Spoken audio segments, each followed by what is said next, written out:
Okay, this week I've been upsetting people on the internet because I started to ask some questions about climate change in relation to Greta Thunberg and Extinction Rebellion. How dare you! People are just sending me, swamping me with blog posts and scientific reports trying to convince me that I must be in some way wrong.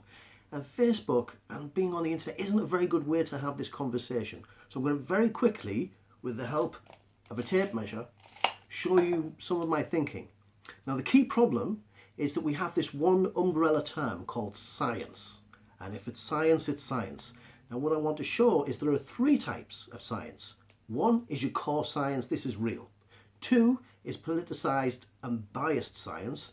And three is what I call shock science. So shock science, let's start with that. This is a typical piece of shock science. It shows, you can see the carbon dioxide in the atmosphere, and we go through time and suddenly it zooms up at the end because we've caused so much problems.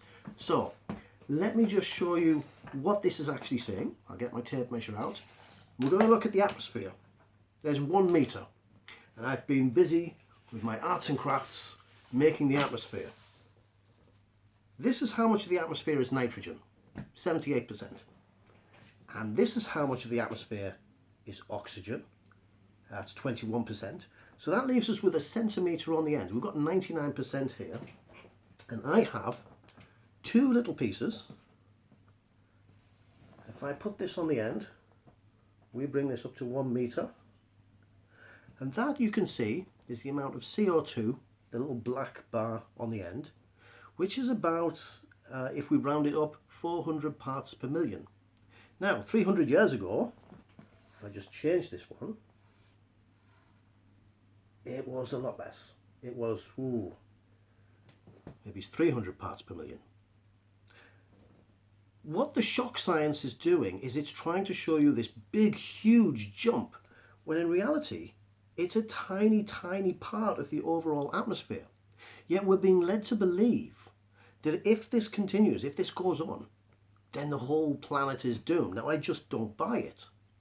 I think that's an abuse of statistics. You're being fooled by people who are trying to get you to buy into a political idea.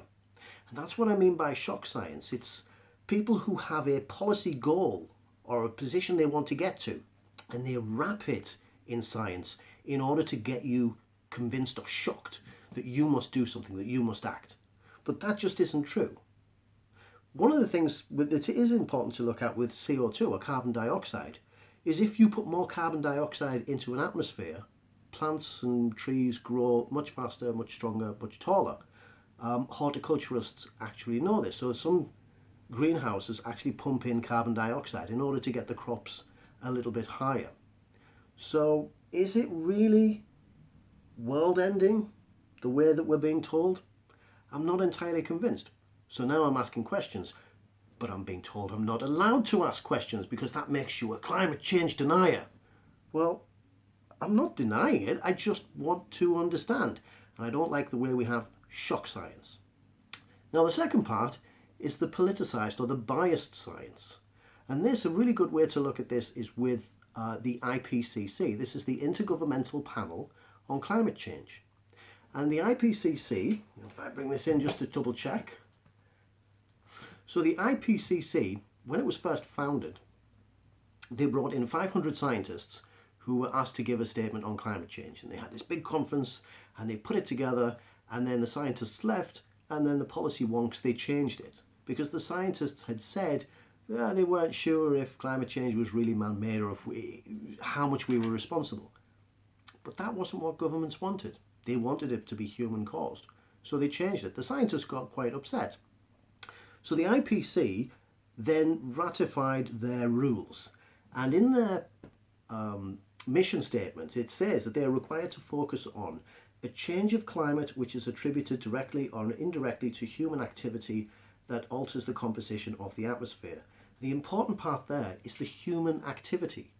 So if you produce a scientific report, if you do some genuine research and you find that there is a human cause, that will be reported by the IPCC. But if you do some genuine science and find that it's inconclusive or that it isn't human caused, they will not report that. So the IPCC only reports the science which agrees with their policy position. Now you have to ask, why are governments doing this? Or why would people be so interested in having climate change? Well, if you look on the internet, you'll find that even the figures, sort of the latest figures are 2007. But to British financial interests, to just the banks, carbon trading and carbon tax credits was a $63 billion industry. $63 billion a year, and that was in 2007. I think it's safe to assume it'll be well over 100 billion by now. And that's just banking. Governments really only work on two things: regulation and taxation. So they really want climate change to be real because every government has a stake in carbon tax credits and carbon trading.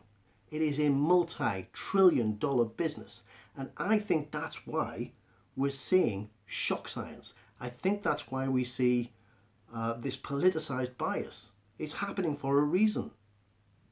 What set me off thinking about this and why I started doing the research was I made a discovery that everything that we know about climate in terms of the politicisation of climate really began in 1972, and it began with a single publication called The Limits to Growth.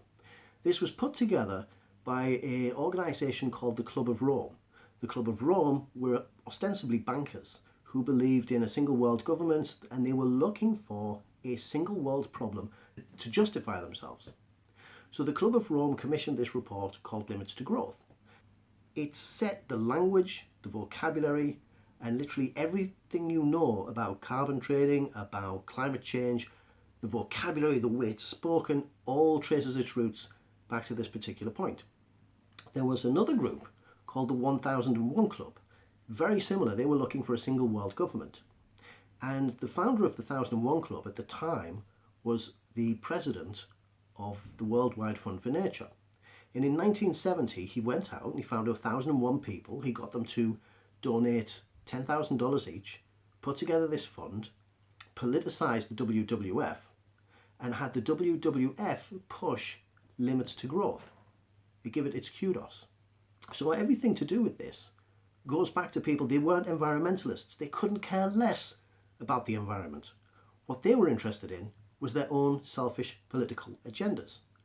So these people have created this multi-trillion-dollar business, and we are being told that if that carbon level changes ever so slightly, we'll all be dead in 10 years. It's nonsense. And I've started asking questions, and what I'm being told is that you're not allowed to ask questions. How dare you doubt this? I don't think anything should be off limits. And I think these are legitimate questions. I think they have answers, and I think those answers matter. Unfortunately, you can't say this on Facebook without being branded some kind of anti-science crazy person. Now, I grew up in Hartlepool in 1973, where the air quality was so bad you could see it. That when you went to the docks, you could see a sheen of oil on the water. We had a main beach, it's called Seal Sands. I never saw a seal there until the 90s when we cleaned it up. So I'm very much anti-pollution, I'm very much pro-environment, but what I don't like is to see science misused, and I don't like to see statistics misused. I think that's what's happening. This is all wrong. I shouldn't be up here.